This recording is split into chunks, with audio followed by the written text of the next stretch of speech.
കർത്താവ് പറഞ്ഞു, നിങ്ങൾ ഭൂമിയിലുള്ളതല്ല ഉയരത്തിലുള്ളത് തന്നെ ചിന്തിപ്പിച്ചു. ഉയരത്തിലെ പൊന്നും വെള്ളിയോ മദ്യപ്പുഴയൊന്നും അവിടെ ഇല്ല. അവിടെ ഉള്ളത് എന്താ?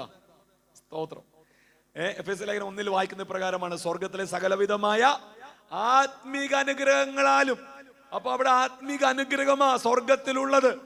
ആമേൻ, സ്തോത്രം. പാസ്റ്ററെ, ഞങ്ങൾക്ക് ആത്മീക അനുഗ്രഹങ്ങളൊന്നും വേണ്ട എന്നാണോ നിങ്ങൾ പറയുന്നത്?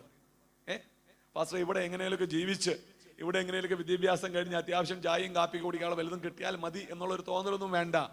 സ്തോത്രം. ദൈവം നിങ്ങളെ അനുഗ്രഹിപ്പാൻ ആഗ്രഹിക്കുക. കാരണം അബ്രാമിനെ വിളിച്ചു പറയാണ്, നീ മുഖാന്തരം ഞാൻ സർവ്വജാതിയെ നീയും വലിയൊരു ജാതിയാക്കും, അല്ലേ? സ്തോത്രം. അവൻ മഹാസമ്പന്നനായി തീർന്നു, ആ അബ്രാം പിതാവ്. എനിവേ, ദൈവം അവനെ വലുതാക്കി, അവനെ ഉയർത്തി. കാരണം എന്താണ്? ദൈവത്തിന്റെ വാക്കുകൾക്കൊത്തം കാലുകൾ വെച്ചപ്പോൾ ദൈവം അവന് വിശാലത വരുത്തി. അങ്ങനെയെങ്കിൽ ആ ദൈവത്തെ തന്നെയല്ലേ നമ്മളും ആരാധിക്കുന്നത്, അല്ലേ? സ്തോത്രം. പഴയ നിയമത്തിലെ യഹോവയായി, ആമേൻ, പുതിയ നിയമത്തിൽ യേശുവായി വെളിപ്പെട്ട, ആമേൻ, അല്ലെങ്കിൽ നല്ല നാഥനെയല്ലേ നാം ആരാധിക്കുന്നത്. അങ്ങനെയെങ്കിൽ കുഞ്ഞുങ്ങളെ, നമുക്ക് വകയുണ്ട്. അവൻ നമ്മുടെ ബുദ്ധിയെ വിശാലമാക്കുന്ന ദൈവമാ. അവൻ നമ്മുടെ കുടുംബത്തിന്റെ സ്ഥിതികളെ മാറ്റി, ആമേൻ, ഞെരുക്കത്തിൽ അവൻ എനിക്ക് നൽകി.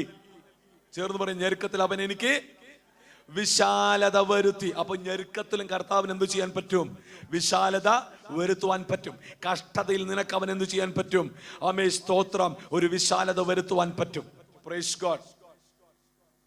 അതിന്റെ അടുത്ത വാക്യം വായിച്ചേ, 7-ാമത്തെ വാക്യം.